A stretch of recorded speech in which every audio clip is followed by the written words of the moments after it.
Hello friends, हंडिया education में आप सभी का स्वागत है। भारत में करीब सभी लोग अदालत शब्द से परिचित हैं।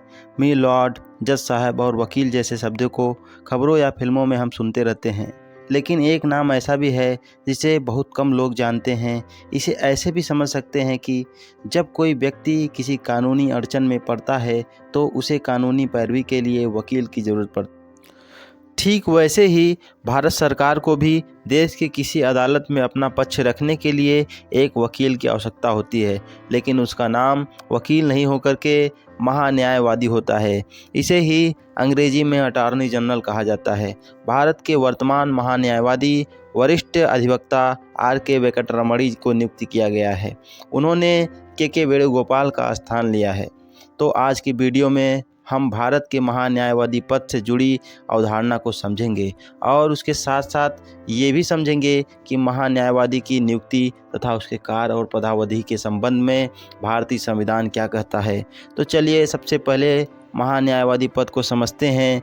भारतीय संविधान के अनुच्छेद 76 में महान्यायवादी पद का उल्लेख है। इस तरह यह एक संवैधानिक पद है। यह भारत सरकार का प्रथम कानून अधिकारी होता है, यानी महान्यायवादी भारत का सर्वोच्च विधि अधिकारी होता है। ये भारत सरकार का मुख्य कानूनी सलाहकार होता है। यही वजह है कि जब भी भारत सरकार किसी कानूनी मामले में अटकती है या संदेह की स्थिति में होती है तो ऐसी स्थिति में वो इसकी सलाह लेती है। इसी के साथ यह न्यायालय में भारत सरकार का प्रमुख वकील होता है और भिन्न भिन्न न्यायालयों में उसका पक्ष रखता है। इसी प्रकार यह देश के सभी न्यायालयों में सुनवाई का अधिकार भी रखता है।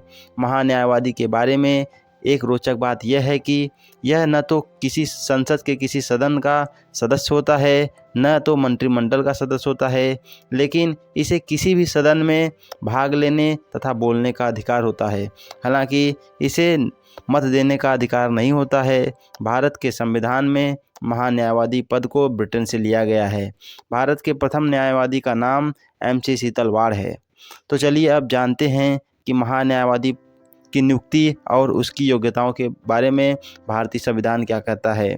तो संविधान का अनुच्छेद 76 ये कहता है कि राष्ट्रपति उच्चतम न्यायालय का न्यायाधीश होने के योग्य किसी व्यक्ति को भारत का महान्यायवादी नियुक्त करेगा। इस अनुच्छेद से यह पता चलता है कि भारत का महान्यायवादी नियुक्त होने के लिए ऐसी योग्यताओं का होना जरूरी है जो उच्चतम न्यायालय का न्यायाधीश होने के लिए ज़रूरी है।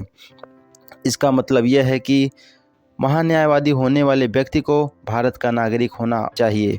इसके साथ ही उसके किसी भी उच्च न्यायालय में न्यायाधीश के रूप में काम का अनुभव कम से कम 5 साल का होना चाहिए या उच्च न्यायालय में कम से कम 10 साल तक वकालत का अनुभव होना चाहिए। तो चलिए अब महान्यायवादी के पदावधि और वेतन व भत्तों के बारे में जान लेते हैं। संविधान के अनुच्छेद 76(4) में कहा गया है कि महान्यायवादी राष्ट्रपति के प्रसाद पर्यंत पद पर धारण करेगा और यह पारिश्रमिक प्राप्त करेगा जो राष्ट्रपति अवधारित करे। इस प्रकार वह राष्ट्रपति के इच्छानुसार ही कार्यरत रहता है। इसे किसी भी समय राष्ट्रपति द्वारा हटाया जा सकता है। इसे हटाने के लिए संविधान में किसी भी क्रिया का उल्लेख नहीं है। हालांकि वो चाहे तो राष्ट्रपति को संबोधित त्यागपत्र द्वारा पदमुक्त हो सकता है। वहीं वेतन भत्ते के मामले में महान्यायवादी वही पारिश्रमिक प्राप्त करता है जो राष्ट्रपति निर्धारित करता है। यह लोक सेवक की परिभाषा में न आते हुए भी भारत की संचित निधि से वेतन प्राप्त करता है। तो चलिए इन सब के बाद यह समझ लेते हैं कि महान्यायवादी के कार्य और दायित्व क्या क्या होते हैं। तो महान्यायवादी के कार्य के बारे में हमें जानकारी मुख्यतः संविधान के 76(2) से मिलती है। यह अनुच्छेद कहता है कि महान्यायवादी का यह कर्तव्य होगा कि वह भारत सरकार की विधि संबंधी विषयों पर सलाह दे जो राष्ट्रपति द्वारा सौंपे गए हों।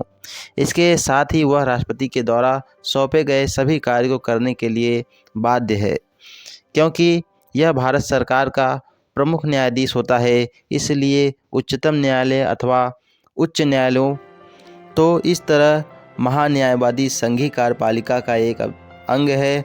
अनुच्छेद 105 के अनुसार उसे उन सभी विशेषाधिकार और अनुमतियां प्राप्त हैं जो एक संसद सदस्य को प्राप्त होती हैं। तो आशा करते हैं कि ये सब आपको अच्छी तरह से समझ में आ गया होगा। तो आज की वीडियो में इतना ही। मिलते हैं किसी नेक्स्ट वीडियो में नई जानकारी के साथ। यदि आपको हमारा वीडियो अच्छा लगा हो तो हमारे वीडियो को लाइक करें और हमारे चैनल को सब्सक्राइब करें। जय हिंद।